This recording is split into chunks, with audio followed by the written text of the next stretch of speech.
Hola amigos de Una Historia para el Presente. Hoy vamos a ver la última pregunta que corresponde a selectividad, que sería los gobiernos democráticos. Así que bienvenidos, como siempre os digo. Hay que partir de que tras la muerte de Franco habrá tres opciones en España.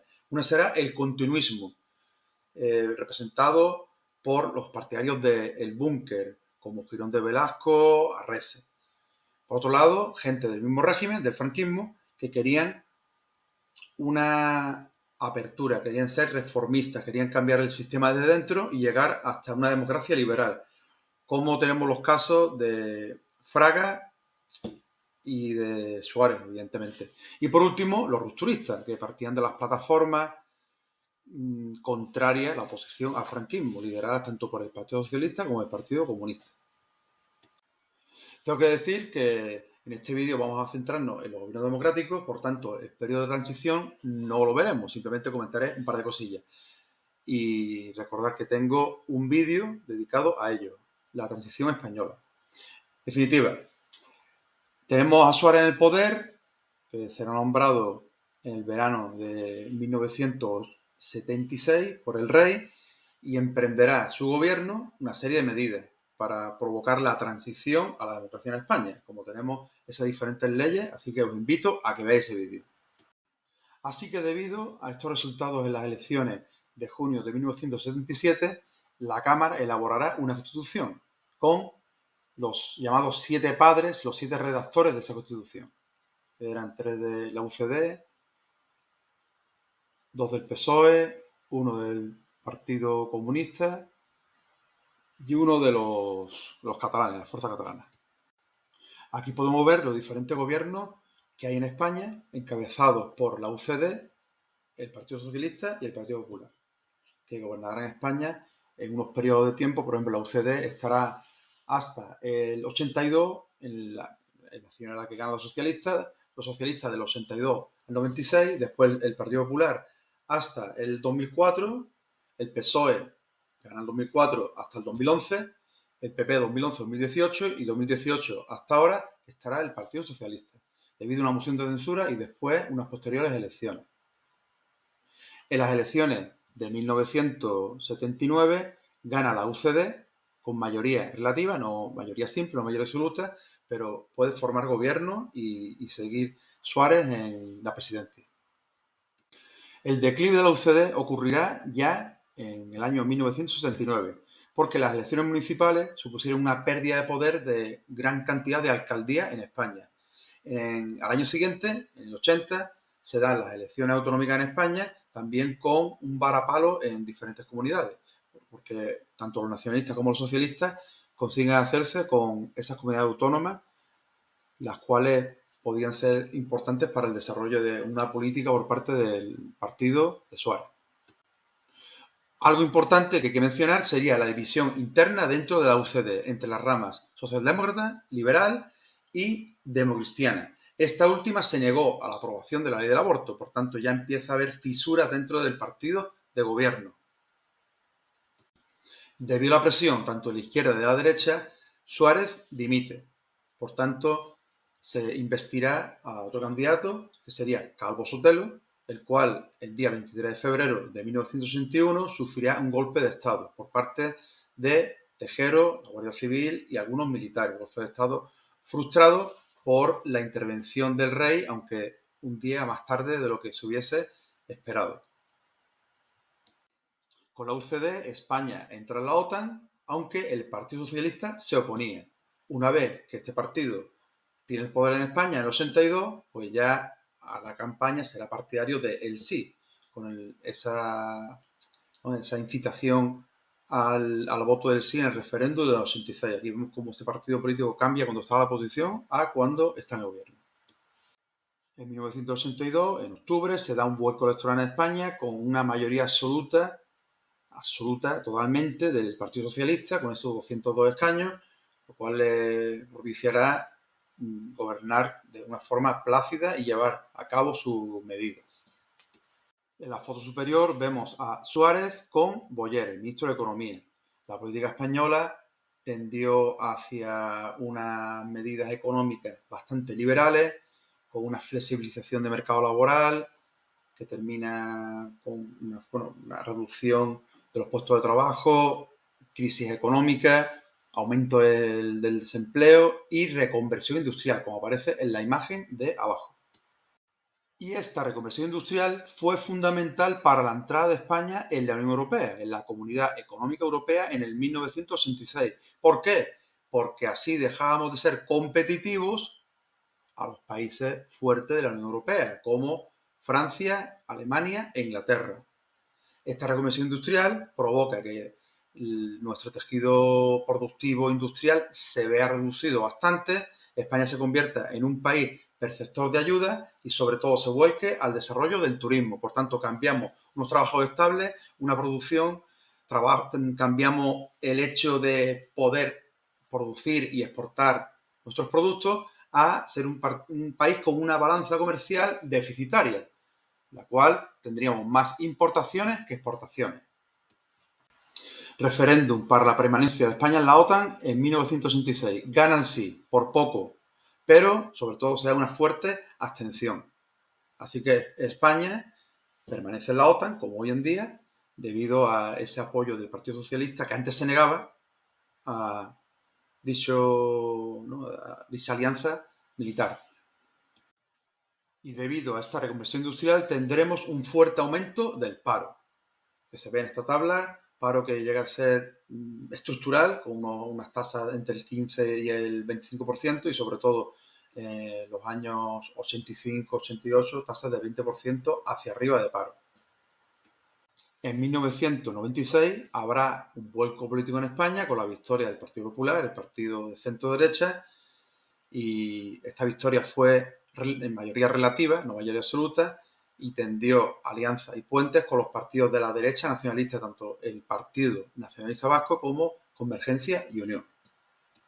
Este partido emprenderá un gran número de privatizaciones, empresas públicas que son puestas en venta y compradas por unos empresarios, unos accionistas, los cuales dirigirán la empresa con un beneficio propio y no como un beneficio común como es la empresa pública. Bueno, otra de las lacras, por desgracia, es la lacra del terrorismo, de la ETA, que asesinó a centenares de personas en España y en los años 90 hicieron unos atentados horribles. Así que aquí dejo ese dato y bueno, quiero que investiguéis por vuestra cuenta porque es algo importante dentro de la historia contemporánea de nuestro país. Un hecho importante a mencionar fue la crisis medioambiental del barco Prestige, que soltó una gran cantidad de toneladas de crudo que contaminaron las costas gallegas. Y otra cosa a comentar sería las manifestaciones que se dieron en España debido a la guerra, a la participación de España junto con Estados Unidos, Gran Bretaña y también Portugal en esa guerra de Irak. Esa participación que supuso quebrantar en parte las decisiones de la ONU y atacar un país sin fundamento alguno. Este periodo finaliza con las elecciones de marzo del 2004, posteriores, 3 días después de los atentados que sacudieron Madrid, el atentado de Atocha, el 11M, esos atentados tan brutales que recibió nuestro país, los cuales supusieron la caída del gobierno del Partido Popular.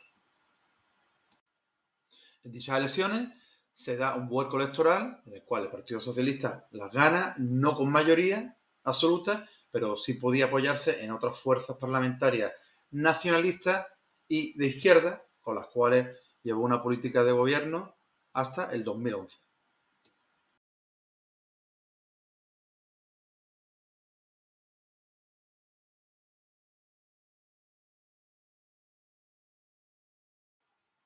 Fundamental es conocer el incremento de la deuda pública en España en los últimos años. Esta deuda pública es lo que el país tiene que pagar a inversores extranjeros, a fondos de inversión que han comprado deuda nuestra. Y en algún momento habrá que devolver, si no, la situación sería en la cual el país pierde una soberanía total de sus recursos naturales y de su aparato productivo. Los gobiernos del PSOE tuvieron una primera etapa más o menos en lo económico bastante positiva debido a ese boom de la construcción, ese boom en el cual la construcción era el sector motor de la economía, el sector tractor económico, en el cual las tasas de crecimiento de PIB eran superiores al 3 y el desempleo era bastante bajo. El desempleo, bueno, bajo para los índices de España, un desempleo en torno al 8%, que para España está muy bien, con un paro estructural que tenemos enorme, no es algo que esté tan malamente. Lo que ocurre es que la crisis económica que sacude a los mercados financieros en el 2008 afectó, como todo el mundo, a España también, y esa burbuja inmobiliaria terminó afectando a nuestro país, provocando una gran depresión económica que afectó a gran cantidad de personas, las cuales se vieron abocadas al desempleo, tocando fondo a la economía española en el 2013. En el 2011 tenemos la victoria del Partido Popular en las elecciones, en noviembre, con una mayoría absoluta. Prometían bajar impuestos, no lo hicieron y llevaron una política de recorte de gasto público para pagar la situación económica de España que había sido intervenida por, por Europa. Una intervención que no fue pública, pero realmente sí, España sí tuvo una economía intervenida porque Europa marcaba las pautas de cómo tenían que ser los presupuestos generales del Estado. Por tanto, ahí tenemos una de las ideas básicas de cómo Europa interfiere en la soberanía económica y política de nuestro país. Y como epílogo a este vídeo, habría que hablar un poco de la evolución que tiene España políticamente desde el 2016 hasta la actualidad, en la cual el gobierno del Partido Popular lleva una política económica que supone una pequeña mejora, ¿no? Una pequeña mejora de los indicadores económicos de los años anteriores, pero en el 2018 se da una moción de censura que quita a Rajoy del gobierno, del Partido Popular, y se establece Pedro Sánchez en el poder con el apoyo de las fuerzas nacionalistas. Así que Pedro Sánchez, un año más tarde, en el 2019, forma una coalición de gobierno, la primera en la democracia española, en los gobiernos centrales, en la cual PSOE y Podemos fueron los que formaron un gobierno bicolor, en este caso de dos partidos políticos, y se apoyaban también en otras fuerzas políticas menores. Este gobierno ha llevado diferentes medidas, se ha topado con la crisis sanitaria del COVID-19 y los problemas económicos que de ellos se derivaron. A su vez, España, como otros países europeos, recibió una gran cantidad de fondos europeos, con los cuales se intentaron paliar algunos de los efectos, como el del tema del desempleo con los ERTE, pero un dinero que va a haber que devolver a Europa. Y ese dinero lo pagaremos todos, lo pagará toda la gente, todos los trabajadores, y será uno de los problemas futuros de nuestro país. Y habrá que abordarlo de una forma clara, seria y justa. ¿Para qué? Para que nuestro país vuelva a tener soberanía. Eso es lo que se trata de la historia, de saber que un país tiene unos límites, tiene unos territorios y la función de gobierno es para la mejora del bien público. Y eso es algo que no se debe olvidar, porque aunque esto sea un canal de historia, la historia sirve para analizar el presente. Si no tenemos esa idea de analizar el presente, no estamos haciendo nada. Estamos aprendiendo una fecha sin sentido, que se olvidará algún día y que no suponen ningún tipo de recurso para analizar la vida que tenemos hoy en día. Nada más, amigos. Encantado de que estéis ahí, encantado de que lleguéis hasta este punto del vídeo y nos vemos en otra ocasión.